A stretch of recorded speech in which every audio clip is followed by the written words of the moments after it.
পুরো নাম বলেন, পুরো নাম। প্রশয় শব্দকর। শ্রী প্রশয় শব্দকর। আলহামদুলিল্লাহ, আমরা দেখতে পেলাম যে আজকে আলফা ইসলামী জনকল্যাণ পরিষদের পক্ষ থেকে একজন হিন্দু ধর্মাবলম্বী ভাইকে নগদ অর্থ সহায়তা করা হচ্ছে আলহামদুলিল্লাহ। এবং এই অর্থ সহায়তা করা হচ্ছে যাকে তার পেশাটা জানতে চাই। আপনি কি করেন, পেশায় কি করেন? ডুলডপি ভাই ভাই স্যার, ডুলডপ। আমি তো বুঝি না রে ভাই, কি রাখে রিক্সা চালায় খান। মাশাআল্লাহ ভাই রিক্সা চালক, তাকে আলহামদুলিল্লাহ পুরস্কৃত করা হচ্ছে। নগদ কত টাকা আছে এখানে? নগদ 5,000 টাকা সহযোগিতা করা হচ্ছে আলহামদুলিল্লাহ। ইসলাম কি শুধু মুসলমানদের জন্য আসছে না গোটা বিশ্ব মানবতার জন্য আসছে? আলহামদুলিল্লাহ, ইসলাম আমাদেরকে সব ধর্মের মানুষের উপকার করতে বলে কি বলে না বলেন? আমরা আসুন্নাহ ফাউন্ডেশন থেকে আপনাদের বৃহত্তর সিলেটে যখন বন্যায় ত্রাণ কার্যক্রম পরিচালনা করেছি, আমি নিজে মৌলভীবাজার একটা থানায় আমি গিয়েছি, সবার আগে ত্রাণ কার্যক্রম হিন্দু পাড়ায় দিয়ে তারপর আমি শুরু করেছি। এবং আমাদের ত্রাণ কার্যক্রমের মধ্যে শেখ আব্দুল রহমান সাইফুল্লাহ ভাই ছিলেন, তিনি এসে একটা হিন্দু গ্রামকে নির্বাচন করে পুরো গ্রামের প্রত্যেকটা ঘরে ঘরে ত্রাণ পৌঁছে দিয়েছেন। আমরা ধর্ম বর্ণ নির্বিশেষে সকল মানুষ উপকার করবো ইনশাআল্লাহ। আজকে আলফালাহ ইসলামী জনকল্যাণ পরিষদ তার দৃষ্টান্ত স্থাপন করেছে মাশাআল্লাহ। আরেকটি পুরস্কার আছে এই সেম পেশায় যুক্ত, রিক্সা চালানোর সাথে যুক্ত আমাদের জনাব মোহাম্মদ তখলিস মিয়া, ওনার হাতে পুরস্কার দেওয়া হচ্ছে। তিনিও সারা জীবন রিক্সা চালিয়ে উপার্জন করেছেন, সেই কাজের সম্মান স্বরূপ তাকে নগদ 5,000 টাকা শেখের হাতে তুলে দেওয়া হচ্ছে। সবাই বলি মারহাবা।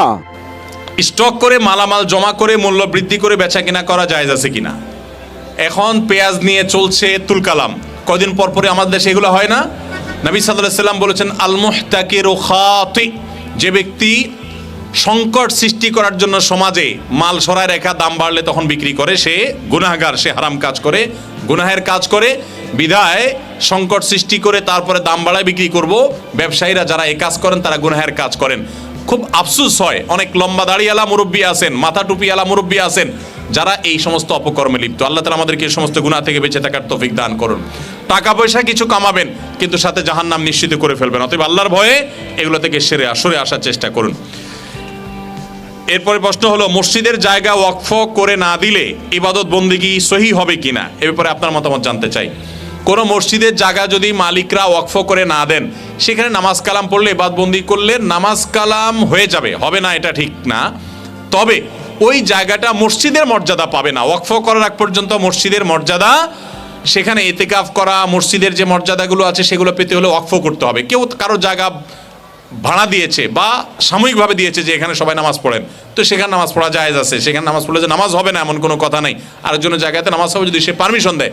তবে হ্যাঁ, কোনো জায়গা যদি জোর করে কারো কাছ থেকে দখল করেন, সেখানে নামাজ পড়লে নামাজ হবে কিনা এটা নিয়ে অবশ্য আমাদের মধ্যে বিভিন্ন রকমের মত আছে। তো বিশুদ্ধ মত অনুযায়ী নামাজ হয়ে যাবে, কিন্তু গুনাহ হবে। এরপরের প্রশ্ন হলো, ইমাম সাহেবের পেছনে মুয়াজ্জিন সাহেবের জন্য জায়নামাজ রাখা যাবে কিনা? ইমাম সাহেবের পেছনে মুক্তাদি মুয়াজ্জিন সাহেব একদম ইমাম সাহেব বরাবর পিছনে দাঁড়াইতে হবে এমন কোনো কথা নেই। প্রয়োজনে একটু ডানে বামেও দাঁড়াইতে পারে। তারপরেও ইমামের কোনো কারণে ওযু ছুটে গেলে, নামাজ নষ্ট হয়ে গেলে, দুর্ঘটনা ঘটলে মুক্তাদি থেকে আপনার মুয়াজ্জিন সাহেব যেন নামাজ পড়াতে পারে, জন্য তার জন্য জায়গাটা রাখা যেতে পারে। কিন্তু আমাদের দেশে অনেক মসজিদে জায়নামাজ রেখে রেখে এলাকার অনেক মাতবর, মোড়ল, সভাপতি, সেক্রেটারির জন্য দখল করা হয়। আছে না নাই? ঢাকার একেবারে সবচাইতে অভিজাত একটা মসজিদে কোনো এক রমাদান আমি আলোচনা করতে গিয়ে এই অবস্থা দেখে আমি বলছি যে এটা অভিজাত মসজিদ, অভিজাত এলাকার মসজিদ। তারপর আমি বলতে বাধ্য হচ্ছি এটা খুবই জঘন্য গর্হিত কাজ। আল্লাহর ঘরে কারোর জায়গা দখল করার এখতিয়ার খোদ মোতাওয়াল্লি সাহেবেরও নাই। উনি তো দান করে দিয়েছেন আল্লাহকে, এখন আল্লাহ মালিক, এখন আর ওনার নাই। উনি বলতে পারে না যে আমার মসজিদ। অতএব সবাই যে আগে আসবে সে আগে জায়গা পাবে। এখানে দখলদারিত্ব করা এটা মূর্খতা। আপনি আসছেন দাসত্ব করার জন্য, সেখানে এসে যদি অহংকার করেন, ভাবসাব নেন, তাহলে তো হবে না। আগে আসলে আগে বসবেন, যে আগে আসবে সে বসবে। ইসলামে কোনো বৈষম্যের সুযোগ নাই। একজন গরিব সে আগে আসলে সেই জায়গায় পাবে। এজন্য মসজিদে কোনো জায়গা দখল করা কি নাই, জায়েজ নাই। তবে হ্যাঁ, ওই যেটা বললাম, ইমাম সাহেবের পিছনে উপযুক্ত ব্যক্তি যিনি ইমামের অনুপস্থিতিতে নামাজ পড়াতে পারেন, তার জন্য সুবিধা করে দেওয়ার জন্য যদি করেন তাহলে সেটা ভিন্ন কথা, সেটা হতে পারে। ভাইরা আমার কাছে আরও কিছু প্রশ্ন আছে, কিন্তু সময় আমাদের কম, রাত অনেক হয়েছে, ফজর পড়তে হবে, গভীর রাত পর্যন্ত আমরা দিনই আলোচনা করার বিরুদ্ধে কথা বলি। বিধায় আপনাদের প্রশ্নগুলো আমি নিয়ে যাচ্ছি ইনশাআল্লাহ। আল্লাহ যদি তৌফিক দান করেন, আমাদের পরবর্তী শুক্রবার রাত 8টা থেকে 9টা পর্যন্ত যে লাইভটা হয় আমার পেজে, সেখানে অথবা পরবর্তী কোনো অনুষ্ঠানে ইনশাআল্লাহ আমরা আপনাদের প্রশ্ন উত্তরগুলো দিয়ে দিব। অনেক কথা আমরা শুনলাম, অনেক কথা আমরা বললাম, অনেক কথা আমরা জানলাম। আমরা যদি আমল করতে চাই তাহলে এই কথাগুলো যথেষ্ট। আল্লাহ আমাদের সবাইকে আমলের তৌফিক দান করুন। একটা প্রশ্ন, শেষ প্রশ্ন, এটা আমার মনে হচ্ছে বলে যাওয়া দরকার, সেটা হলো স্বামী স্ত্রী উভয়ের সম্মতিক্রমে কাজী সাহেবের মাধ্যমে স্বামী স্ত্রীকে তালাক প্রদান করে পরবর্তীতে কয়েক বছর পর স্বামী স্ত্রী উভয় পুনরায় সংসার করতে ইচ্ছুক, ইসলামী শরীয়ত মোতাবেক এর সমাধান কি? ভাইরা আমার, তালাক নিয়ে 2 ঘন্টার একটা বক্তব্য হওয়া দরকার। তালাক আমাদের দেশে এমন ভয়াবহ আকার ধারণ করেছে, এটা পরিমাণ এত বাড়ছে, কথায় কথায় তালাক দেয়। কিছু ছোট লোক পুরুষ আছে, চুন থেকে নুন খসলেই বউকে তালাকের কথা বলে।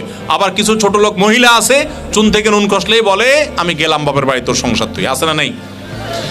এই তালাক কথায় কথায় যারা দেয় তারা গুনাহগার। তালাক দিতে হবে, যদি দেওয়ার প্রয়োজন হয় বুঝে শুনে ঠান্ডা মাথায় হিসাব নিকাশ করে, মাথা গরম করে তালাক দেওয়া যাবে না। তালাক দেওয়ার সুন্নাহ পদ্ধতি অনুযায়ী যদি আপনি তালাক দেন তাহলে 20 বছর 15 বছর পরে, এমনকি 30 বছর পরেও যদি আবার চান একত্র হতে স্বামী স্ত্রী হিসাবে, সেটা করতে পারবেন। আর যদি তালাক আপনি 3টাই দিয়ে শেষ করে ফেলান, এখন তো 3টা দেয় না, বলে 3000 তালাক, বউরে একা তালাক দেয় না, বলে তোর 14 গোষ্ঠী সহ তালাক।